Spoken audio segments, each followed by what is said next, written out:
my friends, and welcome to the first Games O Canada video of 2019. I'm your host, Marc Power. I hope you all had a great holiday season. Everything is going well. So now for the next few minutes, let's forget about all the bills we had to pay off and look back at the Canadian game show of the past, because that's what we do around here. Now, previously, I had bashed Ralph Andrews for the way the original lingo was produced. And I responded to a comment that mentioned how Ralph Andrews has actually done a lot of great things in the game show world, and I agree. A lot of his shows were very underrated.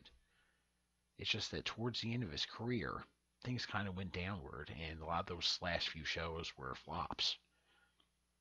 So with that in mind, let's look back at one of Ralph Andrews' better creations, and its Canadian interpretation. Ladies and gentlemen, this is The Liars Club.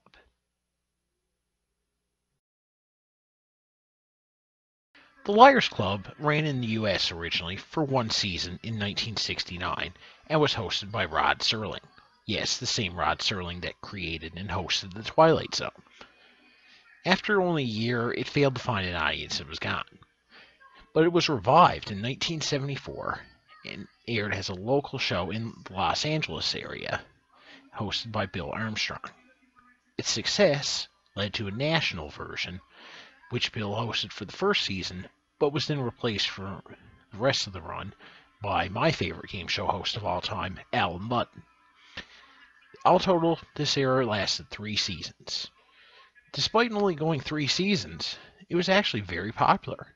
The USA Network even reran some episodes of the Armstrong era during the 1986 season. However, the Ludden hosted episodes and the Serling hosted episodes have not been re-aired. Only 2 episodes are known to exist from Serling's era, one which was included as a DVD extra in the Twilight Zone DVD box set. The other was posted on YouTube by Matt Andrews, the son of the show's creator, Ralph Andrews. The status of the Ludden era episodes is unknown. A few have popped up on YouTube, but that's about it. Blair Murdoch Productions secured the rights and in 1989 produced a Canadian version called The New Liars Club.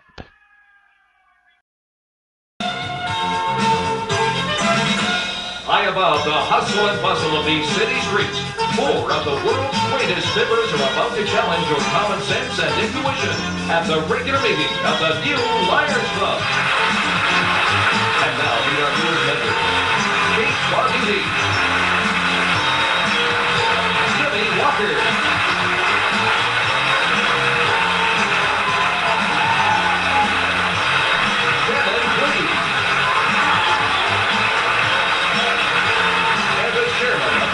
Committee, Mr. John Barber. Welcome to the New Liars Club. Will Rogers said he never met a man he didn't like. Well, this is the show that never met a man that didn't lie, including our host, who told us all he was only 6'3" in heels. Our statuesque star, Eric Boardman. Thank you. Thank you, Archie. You really tall heels, I do that. Hello there. Welcome to the New Liars Club. Oh, how are you, my fine fibbing friends? Yeah, I bought the sincerity of that. Let's meet our players over here. The New Liars Club aired in syndication across Canada for one season and was taped at the CKVU TV studios in Vancouver. The host and president of the Liars Club is Eric Boardman, whose only credits to this point had been a handful of children's educational videos and a couple of bit parts in movies and TV, as well as some infomercials. His hosting style, it's a bit stiff, but it's nothing too horrible. He's just kind of green. And honestly, he would later become a better host. If you look at least one other pilot he hosted, Critical Decisions, he does improve. He was born in Chicago, however, so since he's not Canadian, that means CanCon regulations come into play, and he's given a Canadian sidekick. The chairman of the membership committee, John Barber. John is most infamously known in the game show world as being the original host of The Gong Show, before Chuck Barris took over. John's tenure may have only lasted a few episodes. He did at least a pilot. but John was afraid of hurting people's feelings and tried to take the show more seriously, like amateur hour at a local bar. Since he and Chuck constantly clashed on the direction of the show, John was out, and at the behest of NBC, Chuck took over himself, and history was made. John's role here is, like I said, essentially sidekick to Eric. He is a permanent panelist for the entire run of the show. On some episodes, he also introduced the panelists and host boardmen on stage. Later in the season, there were some tweaks made with announcer Tin Fred doing all the announcing. And John was joined by a permanent panel that included Pete Barbuti, fellow Newfie and future Mrs. Gene Simmons, Shannon Tweed, and comedian Jimmy Walker.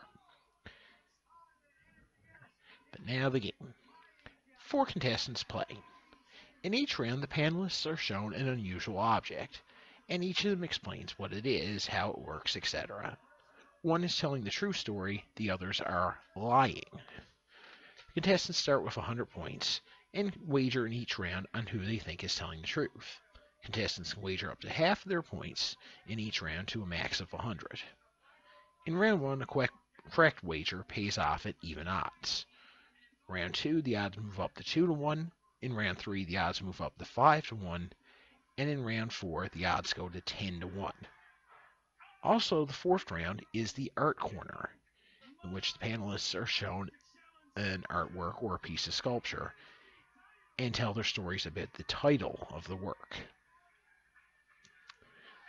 At the end of this round, the player who has the most points is the winner and receives a prize.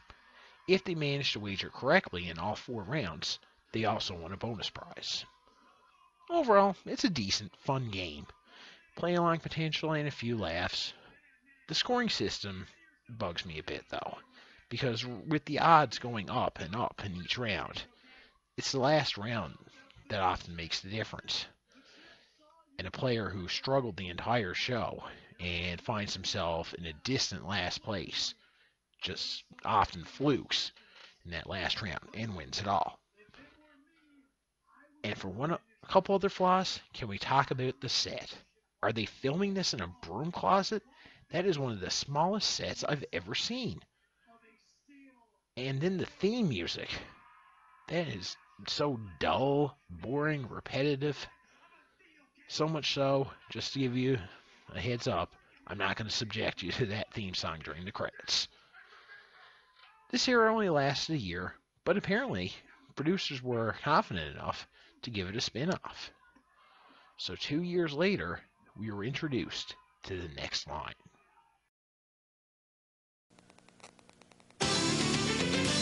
Get busy with that typewriter and you can write the next line. Isn't there some work you can put me to? Please come in and sit down. No, Miss Nickleby, I insist on helping. And here he is, ready with his next line, our host, Kevin Frank. Thank you. Welcome to the next line. Now, the last line was, I insist on helping. The next line is, I'll carry the tune. That's how our game is played. Our contestants are asked to select the correct next line in 5 ridiculous situations. It's fun, it's fast, and now let's meet our expert. The next line premiered in 1991 and ran for 13 weeks on the Global Network. Allegedly, this was taped on the exact same set as the New Liars Club, only it was given a remodel. And it looks tacky with a pink and blue color scheme and the name of the show in, by my count, 11 places. Only a set from Go rivals it in that category. Host is Kevin Frank, and like I mentioned in the last video, he's lackluster at best. He's not quite as hyper as he was on Kid Street, but he's still robotic, he's still monotone, and he still comes across as disingenuous. Along for the ride with Kevin is announcer Kathy Morse, who is also the announcer on Kid Street, and the panel of experts. And it's a good thing they don't refer to the panel as celebrities, because that would be a stretch. The panel is Vina Sood, Neil Crone, Danelda Williams, and Pete Barbuti. Now, to be fair, Vina and Neil have since found some success, but by this point they were largely unknown. Vina having mostly done bit parts, Neil had a one-off in My Secret Identity and hosted a children's game show, Wild Guess. Janelle then made one appearance on the UK Whose Line Is It Anyway, and was okay there, and was a contestant on Talk About. Pete, of course, is the most famous of the four, having made about 40 appearances on The Tonight Show. The game follows pretty much the same idea as the Liars Club, but with the gimmick of contestants having to decipher the next line of dialogue in a series of clips.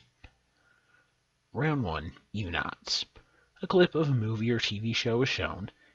Eventually the footage stops, and each of the panelists says what will be the next line. 3 are lying, 1 is telling the truth. And this round is okay, but it would be tough to stretch that out for a whole show. So the other rounds are variants on that format. Round 2, 2-to-1 odds. This time a clip is shown of a sketch featuring one or several of the panelists, and or Kevin himself sometimes. Kevin always points out that even though panelists are in the sketch, they may not necessarily be telling the correct next line. What bugs me about that is the producers clearly cheaped out. They could have easily grabbed a couple of actors or acting students to do these sketches, or even just had the other staff members do it. It makes it obvious that the experts are briefed. At least in Hollywood Squares, they admitted up front that the stars are briefed to help them with their bluffs. But here they try to go around it. Come on, guys, just be honest with people. Round 3, again 2-to-1 odds. And it's the man in the street, or person in the street round, as Kevin sometimes calls it for PC reasons. A clip is shown of a stranger who the producers grabbed off the street and probably offered him, say, $5, handed him some copy of an interesting story or a piece of trivia, and said, "Here, read this," and stuck a camera in his or her face. Here the video is unnecessary. They could have just had Kevin read this on set, have him stop at whatever line, and then the panel supplies the possible next lines. But then again, maybe the less we see of Kevin, the better. Round 4, 5-to-1 odds, and this is the Mangled Movie. It's basically a rip-off of foreign film dub from Whose Line Is It Anyway. A video is shown, but the dialogue is dubbed over with a lame sketch by the panelists, and occasionally Kevin. At least with the other rounds, you can use some reasoning and common sense and take an educated guess, but here it's complete luck. The sketches never have any continuity to them, and jokes are jammed in there for no reason worse than a Family Guy cutaway gag. This is a round that should have just been eliminated entirely. The final round, 10-to-1 odds. In this round, Pete Beauty plays piano and sings an original composition. Eventually he stops, and in turn each of the panelists provides a different next line, including Pete himself.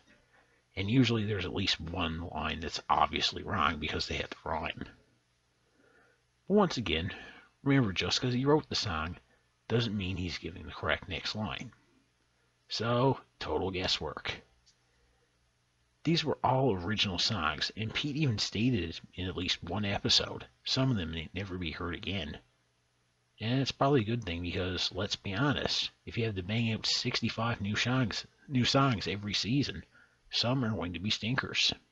No offense, Pete. Nobody's that big of a genius. So it's probably a good thing for his sake the show didn't last any longer. I would think he would have eventually run out of ideas. But then again, they could have just been dishonest about it, had a staffer write some of these songs and said Pete did it. I mean, the show has a history. Anyway, whoever has the most points at the end of the 5th round wins the grand prize. And if they were right all 5 rounds, they also won a bonus prize. But nobody accomplished that during the 13 weeks the show lasted. And you'll notice one flaw here in the end. The scoreboards only have 3 digits. It was pretty common for someone to score over 1,000 points, and on a few occasions 2 or more contestants went over 1,000. But the scoreboards max at $9.99. Now, Liars Club had that problem too, but they fixed it eventually by moving to 4-digit scoreboards. So why didn't they bring them back? Now, at the end, if we have 2 contestants over 1,000, we just have to take Kevin's word for it as to who won. I mean, I get it, they're probably keeping score backstage just in case, but it makes it tough to follow along.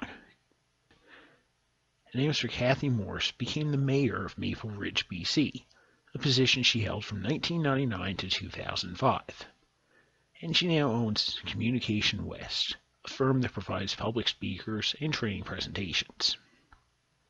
Kevin later starred in and produced, as well as hosted, a series for Animal Planet called Pet Project.